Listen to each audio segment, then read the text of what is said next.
ജീവിതത്തിൽ പരാധീനതകളില്ലാത്തവരാരുണ്ടാവില്ല. പക്ഷേ പലപ്പോഴും നമ്മളൊക്കെ ആഗ്രഹിക്കുന്നത് ജീവിതത്തിൽ ഉള്ളതുകൊണ്ട് ഇസ്സത്തോടെ ജീവിക്കുക എന്നുള്ളതാണ്. ഞാനിങ്ങനെ പറയാനും കാരണം, പലപ്പോഴും പള്ളി വരാന്തകളിലായാലും അല്ലെങ്കിൽ നമ്മുടെ വീടാന്തരങ്ങളിലായാലും ചില മനുഷ്യർ മഹല്ല് കമ്മിറ്റിയുടെ ലെറ്ററുമായിട്ടോ അല്ലെങ്കിൽ അതല്ലാതെയും, പക്ഷേ എല്ലാവരും കുറ്റപ്പെടുത്തുന്നില്ല, പലയാളും ജീവിതത്തിൻ്റെ എല്ലാ വഴികളും അടയുമ്പോൾ ഒരു പക്ഷേ അങ്ങനെ ചെയ്യുന്നവരുണ്ടാകും. പലപ്പോഴും എന്നെ പോലുള്ള ഹത്തീവുമാർക്കൊക്കെ അനുഭവസ്ഥരാണ്.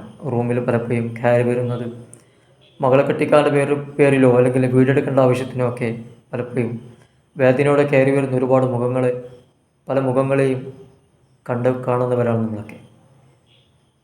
പക്ഷേ അതൊക്കെ പോട്ടെ, ഇതൊന്നുമില്ലാതെ കാണാൻ നല്ല ആരോഗ്യമുണ്ടാകും, തടിയൻ തണ്ടൊക്കെ ഉള്ള മനുഷ്യന്മാർ പലപ്പോഴും ചെറിയ ചെറിയ നിസ്സാര കാര്യങ്ങൾക്ക് വേണ്ടി ഇങ്ങനെ മറ്റുള്ളവൻ്റെ മുമ്പിൽ പോയിട്ട് ഇങ്ങനെ യാചിക്കുന്നത് കാണാം. യാചന അത്ര നല്ലതല്ല. ഉള്ളതുകൊണ്ട് ഇസ്സത്തോടെ ജീവിക്കലാണ് ഇസ്ലാം പറഞ്ഞത്. അതാണ് അള്ളാഹുവിനിഷ്ടം, അതാണ് പ്രവാചകനിഷ്ടം. അപ്പം ചില മനുഷ്യന്മാർ ഒന്നുമില്ല, അവരെ കാണാൻ ഞാൻ നേരത്തെ പറഞ്ഞതുപോലെ കാണാൻ നല്ല ആരോഗ്യമൊക്കെ ഉള്ള ചെറുപ്പക്കാരായിരിക്കും, പക്ഷേ അവരിങ്ങനെ യാചിക്കുന്നുണ്ടാവും. എന്താ ഇതിൻ്റെ കുഴപ്പം? പ്രവാചകർ പറയുന്നുണ്ടായി, അള്ളാഹുവിൻ്റെ പ്രവാചകർ പറഞ്ഞു, മാ യസാലു റജുലു ഇസ്അലു ഹത്താ യാതി യൗമുൽ ഖിയാമ ലൈസ ഫി വജ്ഹിഹി മുസ്അത്തും മിൻ ലഹ്മിൻ. എന്താ അത്രക്കാരുടെ പ്രശ്നം എന്നറിയോ?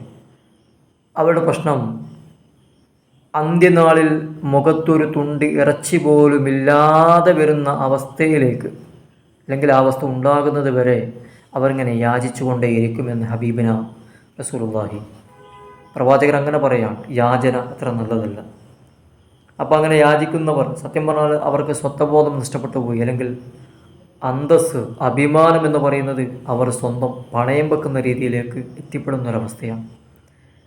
പറയാനൊന്നേ ഉള്ളൂ, നമുക്കുള്ളത് കൊണ്ട് പടച്ചവൻ നമുക്ക് നൽകിയത് കൊണ്ട് ഇസ്സത്തോടെ അന്തസ്സോടെ ജീവിക്കുമ്പോഴാണ് ആ ജീവിതത്തിലൊരു സന്തോഷം അല്ലെങ്കിൽ ഒരു അർത്ഥപൂർണമായൊരു രീതി ഉണ്ടായിത്തീരുക. മറ്റുള്ളവരോട് വിഷമം പറഞ്ഞ് ജീവിക്കുന്നതിനൊക്കെ നല്ലത് വിഷമം റബ്ബിനോട് പറയുക, ഉള്ളതുകൊണ്ട് സന്തോഷത്തോടെ ജീവിക്കുക. അതിൽ മനസ്സമാധാനമുണ്ട്. ഇൻഷാ അല്ലാഹ്.